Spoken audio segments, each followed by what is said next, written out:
course, is scheduled for one fall with a 30-minute time limit, and it is for the 8th Diamond Division Championship. Your referee, Brian Young. Hello, ladies and gentlemen, and welcome to Union City as Ace Pro Wrestling presents Collision Course. I am Fallon, joined alongside by my new broadcast partner, John Harder, and what a way to kick off Collision Course with the Diamond Division Championship on the line. Oh yeah, Daddy Fallon, I am ready tonight. This is a big opportunity for me. I want to say thanks to Ace Manager for giving this shot. But right now, speaking of shots, Bandido's return match, his return shot at the Diamond Division Championship against Shawn Walker here at the Collision Course. It was bound to happen after last month's Anarchy.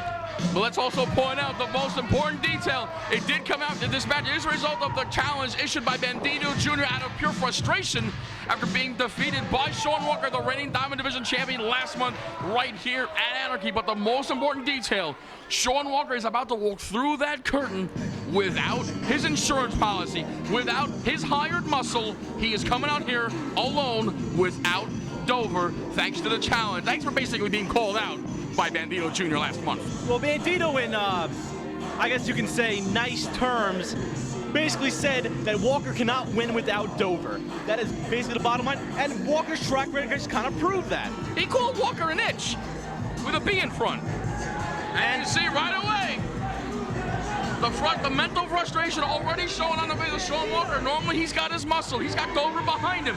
Dover has been barred from the building. He is not even in the locker room. He's not even down the street at the diner. He is not here, ladies and gentlemen. There is no Dover. It is one-on-one. No excuses this time for Bandido Jr. if he does not leave here tonight as the Diamond Division champion, nor will there be any doubt in anyone's mind, be it sitting here at ringside, at this table, or in that locker room, that Shawn Walker, as Diamond Division champion, is the real deal. For the formal ring introductions of the champion and the challenger, we go to the ring and the incomparable Ken Carrera. Introducing first challenger from Newark, New Jersey, weighing in at 160 pounds, Bandido Jr.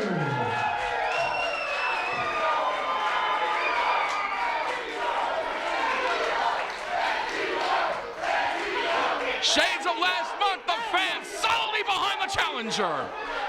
And his opponent from Jersey City, New Jersey, weighing at 200 pounds, is the current reigning and defending Ace Diamond Division champion, Shawn Walker. Fallon, I know Shawn Walker's still talking the same old smack he usually does, but I can tell by the look on his face, he doesn't exude the same confidence as he usually does with Dover. And it kind of worries me that Shawn Walker, without Dover, might actually be the underdog in this contest. As we saw last month, Bandido Jr. actually had Walker beat with a Koji clutch, locked it on. Walker was actually tapping, and if it was not for Dover and his distraction to the referee, Bandido might be here today as the Diamond Division champion. It is in all reality a very high likelihood that it would be Bandido Jr. walking into Collision Course as the reigning and defending champion, as opposed to being the challenger for the second month in a row. But here we go as referee Mike Young checks the challenger, now checks the champion. And again, Walker is distracted, jawing with the fans at ringside. If Dover was here, he wouldn't be John. Oh, wait a minute, look at this. Whoa, that is a real man does not spit. And Bandido just did that, Fallon. I think that was kind of disrespectful. Collar will tie it, and you can say very, very stiff collar will tie it. Both men jockeying for position. Neither man willing to give an inch in this opening contest here at Collision Course. And folks, what a show we have for you. Still to come on our broadcast, for the first time ever, one-on-one, the King of Diamonds, Eddie Kingston, in the house, taking on the good guy, Azriel. Hollywood Inc.'s enforcer goes one-on-one with the last of a dying breed. That should be a stiff contest. Speaking of Hollywood Inc., the apparent self-destruction of Hollywood Inc. is apparently imminent, as fans have been waiting for this for over 2.5 years, as the leader of Hollywood Inc., Hollywood Joe Hardway, the two-time former heavyweight champion, takes on his own stablemate in William Wyeth. Oh, yeah, right there. Beautiful run follows a beautiful deep arm drag. Follows up with a variation of a Japanese arm drag and a big drop kick in the face. And out goes Walker. And Bandido Jr. is feeling it early in the contest. Bandido Jr. with that high speed, high intensity style. Uh-oh. Keep your eye on Bandido Jr. Oh, but see Walker covering up. You might want to turn around. Hey, Shawn, behind you. Hi there. Hard knife edge shot there by the challenger. Bandido is furious. He was screwed out of the Diamond Division title last month, and right now he's using all his anger, all his frustration, all his hostility on Shawn Walker, and that chop on the outside of the ring surely proved that. Still to come also beside Wyatt the hard way, we've got Mike Donovan one-on-one with the New Age Punisher B-Boy. The WSU World Championship will be defended later on here tonight, as we are proud to once again have WSU part of our programming. As Mercedes Martinez, the Latina sensation, defends against one half of the WSU Tag Team Champions, Hallie Hatred, and of course, I would be remiss if we did not talk about the main event. The King of Old School, Steve Carino, challenging Dan Moff for the heavyweight title. This match has been 7 years in the making, Fallon. This match should have happened in 2002, but it's 2009, and it'll be an excellent contest to be. I'm waiting for it. Hang on a second, Bandido Jr.'s got bad intentions already. Beautiful leaping drop kick. Walker. What height he had to get for that. Quickly the cover lateral press leg was hooked. I mean, first of all, Bandido Jr. had to jump high enough to connect with both of his feet to the side of Walker's head. Walker was draped over the middle rope. We're talking at least an elevation of at least 5.5 feet. Great leg strength shown by Bandido Jr. right there. I am not liking this for Shawn Walker right now. He is not exuding the same confidence, that same swagger, as they say on the streets, that he would have when Dover was in his corner. Oh, but there's a counter right there. Maybe he is. But nonetheless, Shawn Walker needs to pick up the pace. He needs to get it going. And I think he's trying right now after that nice counter. Nice counter there by Shawn Walker. Looked like Bandido Jr. was going to go for some kind of head scissors maneuver. Walker able to counter it in a variation of a flapjack. And now it's starting to go to work on the back. First, the several forms of the upper back region. Now a beautiful back break. And I just think, to be honest, I mean, I have no disrespect to Shawn Walker. I think he's a phenomenal in-ring performer. I just believe he relies too much on Dover to win some of his matches. I mean, that's how he became Diamond Division champion. That's how he retained the championship in a ladder match against the former champion, Mike Donovan. I think if Walker can just mentally stick to what he can do in that ring, he can win matches without Dover's assistance. I mean, right now, beautiful. He had gone to work in the back, now a Boston Crab in the middle of the ring. You see, I disagree, Fallon. I disagree a little bit. You know, Shawn Walker has to use at least a little talent to get to where he is right now. And Shawn Walker used to have the stigma of being a comedy act part of PS Squared. And quite frankly, ever since that group dissolved, he has been the breakout star. He has turned to more serious edge. And granted, he is not a sidekick like he was in PS Squared. He is, I guess you can say, a leader, and he has backup with Dover, who's not a ringside. But Shawn Walker, I think, deserves to be Diamond Division champion, despite what you say. Oh, well, he's going to be looking for an ice pack right about now. He'll be talking like a soprano. I'm very embarrassed to say you can do that without, well, anyway.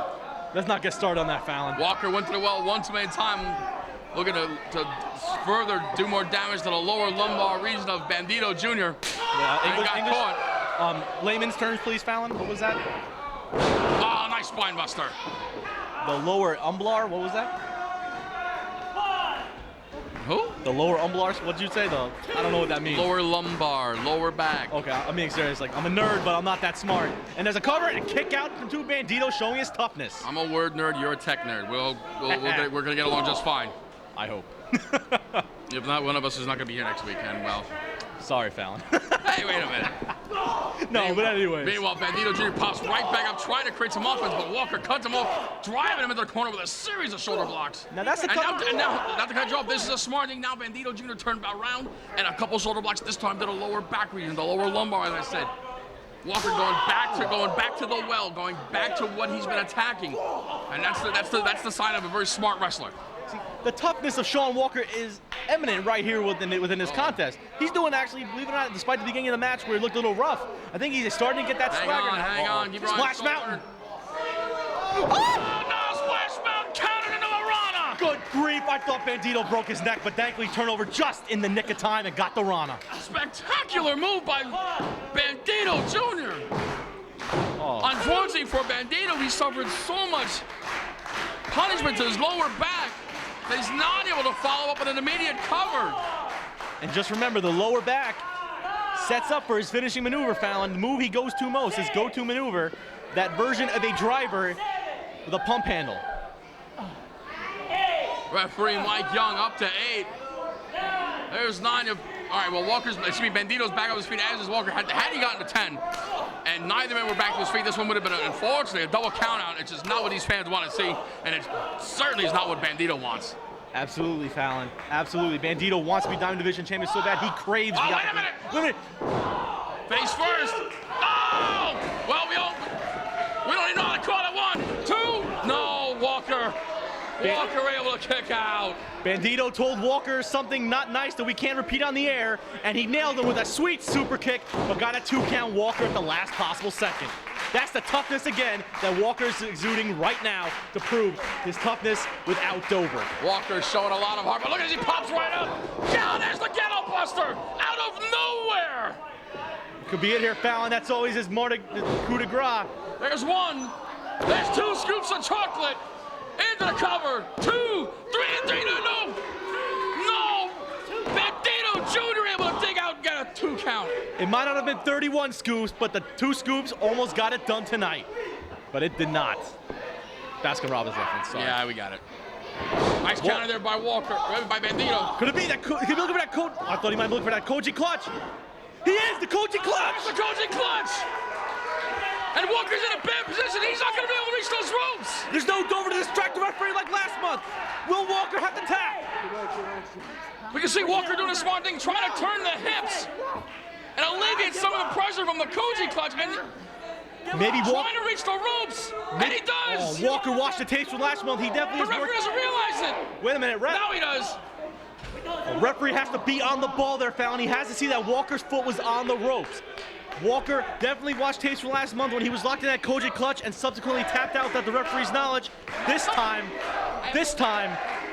Walker got the hold. Walker knew he was in that ring.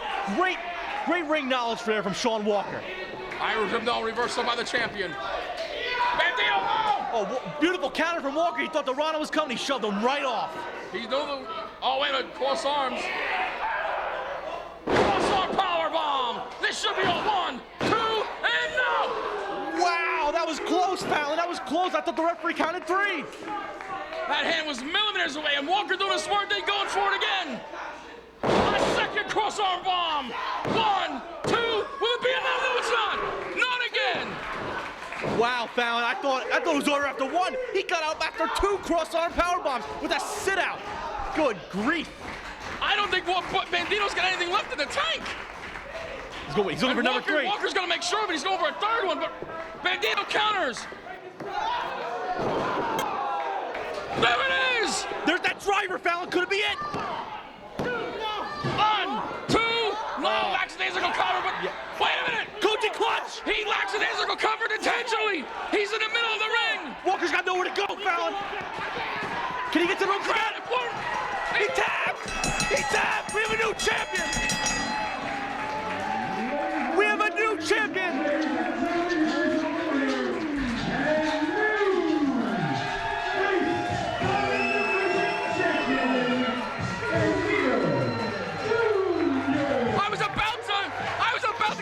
And yell at Bandido Jr. How unprofessional do you go for such a lackadaisical cover and such a late juncture of the match?